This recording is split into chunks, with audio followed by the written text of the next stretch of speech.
Bien, alors le début du cours sur la dérivation, alors c'est vraiment le tout début, il faut savoir que la dérivation, c'est un chapitre qui est un petit peu fondamental pour l'étude de fonctions, pour la suite de l'étude de fonctions.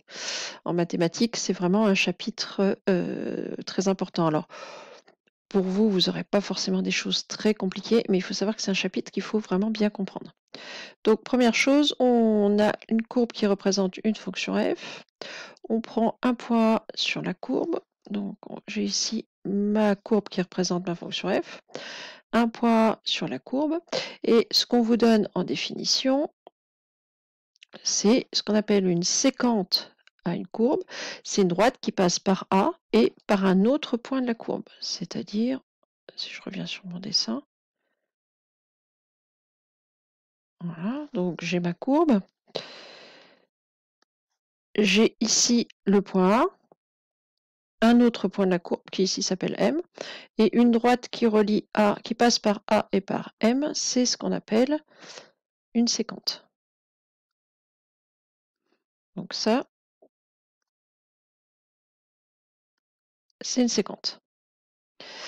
Et quand je vais rapprocher M le plus près possible de A, alors on va le faire tout de suite avec GeoGebra hein, pour que vous voyez ce que ça donne, mais vous allez voir que la séquente va un petit peu changer d'allure. Donc, hop. Si vous que je prenne avec ça. Donc j'ai ici de la même manière hein, une courbe, un point, alors je l'ai mis en abscisse 3, un autre point de la courbe, et puis j'ai tracé ici en rouge la séquente, enfin une séquente. Et l'idée c'est de rapprocher M le plus près possible de A. Donc on peut bouger M, hein, il reste sur la courbe, et je vais le rapprocher très près de A. Donc je le rapproche, alors je vais bouger un petit peu ça. Et puis on va zoomer un petit peu pour pouvoir être un peu plus précis.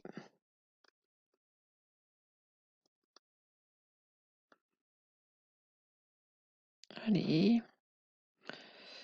Donc je vais continuer à rapprocher mon point M de A. Alors je ne peux pas le mettre directement sur A pour une raison très simple, c'est que sinon mon logiciel va plus pouvoir tracer une droite. Pour qu'il trace une droite, il faut 2 points. Alors si je les mets l'un sur l'autre, il n'y aura plus qu'un seul point et il ne va pas vouloir. Donc on va continuer à zoomer. Voilà, donc A, hein, c'est ce que je vous disais tout à l'heure, il y en a 6,3. Actuellement, M, il est en 3,15, on va dire. Donc je vais continuer à l'approcher très très proche de A. Voilà, on va zoomer pour pouvoir se mettre vraiment juste à côté.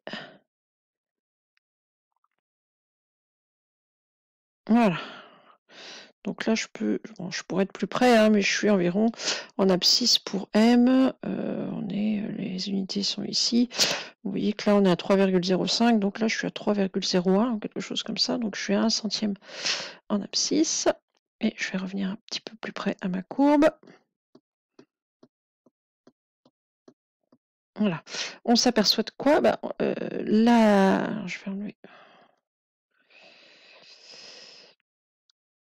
Voilà, j'ai enlevé le nom du poème pour qu'on voit mieux. On dit que la droite, à ce moment-là, elle est tangente à la courbe. C'est-à-dire que si je zoome très près autour de A,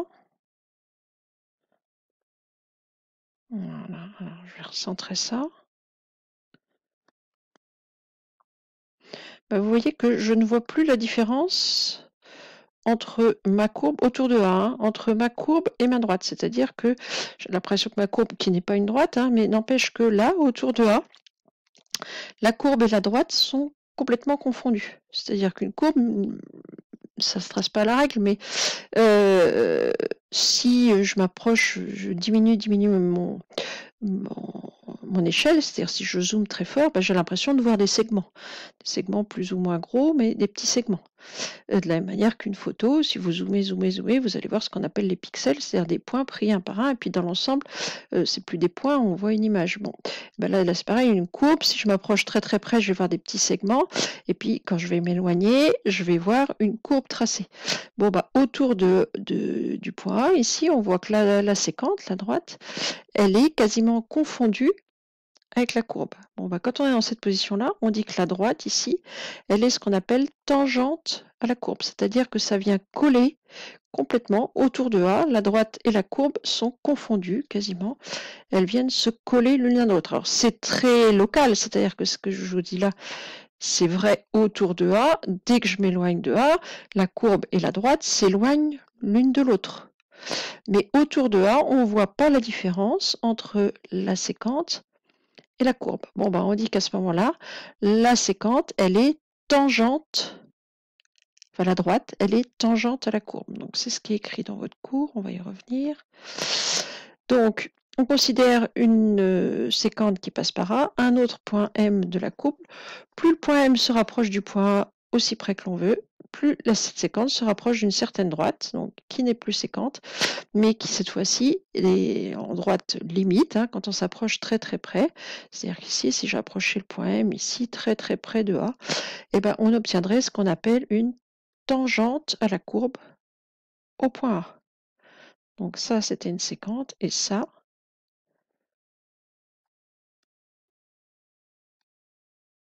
c'est une tangente. C'est-à-dire que si vous prenez une loupe et que vous vous approchez autour du point A, ben vous ne voyez plus la différence entre la droite ici et la courbe. On voit ici, hein, ça fait un gros pâté, mais on ne voit plus la différence entre la droite et la courbe. Et ben dans ce cas-là, on dit que la droite, elle est tangente à la courbe et puis au point A. Et donc le coefficient directeur de cette droite-là, alors on a revu les coefficients directeurs des droites quand on a fait les fonctions affines, on va y revenir tout à l'heure dans les exercices, hein. Mais le coefficient directeur de la tangente, si ici je dis que l'abscisse de mon point, alors sur mon GeoGebra tout à l'heure j'étais en 3, ici je dis que je suis au nombre que j'appelle A, l'ordonnée évidemment du point A dans ce cas-là, par définition, pour toutes les courbes à l'ordonnée du point A, c'est l'image de A. Donc ici, les coordonnées de A, c'est A et F de A. Et ben, si je trace la tangente à la courbe à ce point-là, le coefficient directeur de ma tangente, il se note F' de A, et c'est ça qu'on va appeler le nombre dérivé de F en A. Donc il va falloir faire très attention de ne pas confondre F de A, qui est l'ordonnée du point A, ce que vous lisez depuis la troisième, hein, l'image de A. Et ce qu'on va maintenant noter F' de A, qui lui est un coefficient directeur. Et c'est le coefficient directeur de quoi? Le coefficient directeur de la tangente à la courbe, celle qui passe par le point A. Puisque des tangentes à des courbes, j'en ai autant que de points. C'est-à-dire si je prends mon point A ici, la tangente que je vais tracer, elle va être comme ça à peu près, hein. Ça ne va pas être la même. Donc f' de A, c'est le nombre dérivé de f en A, et c'est, je répète, le coefficient directeur de la tangente. Alors vous avez une feuille avec des exemples qu'on va voir tout de suite. Il faut que je l'ouvre. Bien, alors, donc je veux déterminer graphiquement des nombres dérivés et puis des équations réduites de tangente. Alors, déjà, je vais reprendre mon exemple de tout à l'heure. Ici, j'avais tracé ma tangente en A. Si je lis son coefficient directeur, alors, c'est où déjà?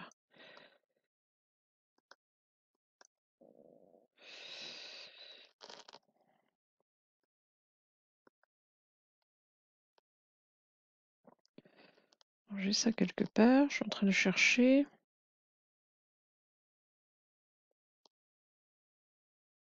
Dans la pente.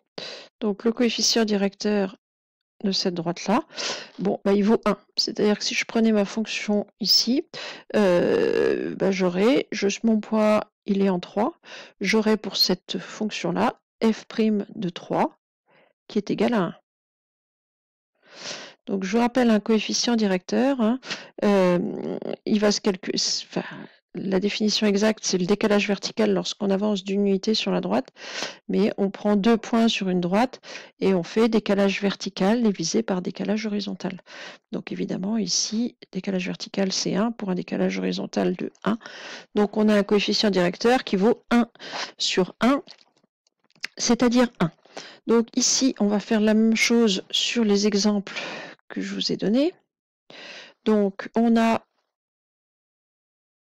une courbe, 3 droites T1, T2, T3, alors qui sont toutes les 3 tangentes. Alors, il faut regarder en quel point.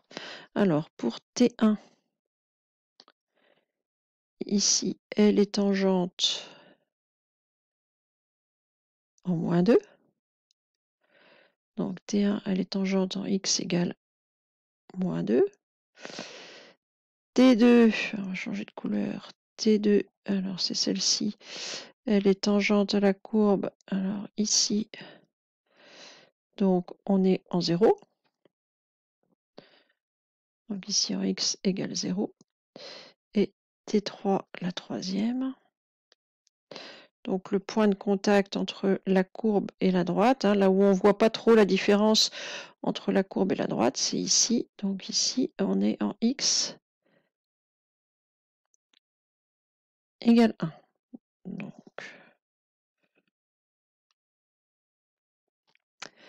et je vais lire les 3 coefficients directeurs de ces 3 droites-là, T1, T2 et T3. Alors, pour T1, donc comment on lit un coefficient directeur, hein, je vous rappelle, on prend 2 points de la courbe et on va les relier. Décalage vertical, hein, M égale, vous vous souvenez, Victor Hugo, peut-être, décalage vertical divisé par décalage horizontal. Donc ici, c'est 1 sur 1, c'est-à-dire le coefficient directeur vaut 1.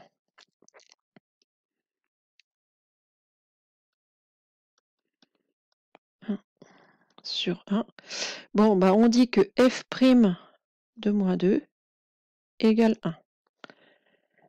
F' de moins 2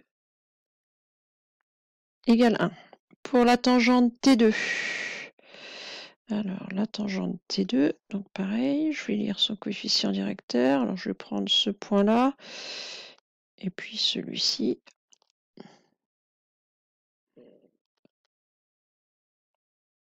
Donc on va avoir coefficient directeur, alors je vais le mettre ici, m égale, donc vertical moins 3 sur 1, c'est-à-dire moins 3. Je suis en x égale 0, c'est la tangente en x égale 0, donc f' de 0 égale moins 3. Et enfin, la dernière, pour T3, je suis un peu gribouillé partout, moi. Alors, ben, on va prendre ces 2 points-là. Lorsque j'avance d'une unité, j'ai un décalage vertical de plus 4. Donc le coefficient directeur, il vaut 4 sur 1. C'est-à-dire 4, c'est la tangente au point d'abscisse 1. Donc f' de 1 égale 4. Voilà. Alors, on va ensuite pouvoir déterminer les équations de ces 3 droites-là, mais je ne vais pas avoir la vidéo, va pas être suffisamment longue. Donc, je vous donne rendez-vous tout à l'heure dans une deuxième vidéo tout de suite. Hein. On se retrouve tout de suite pour la deuxième vidéo.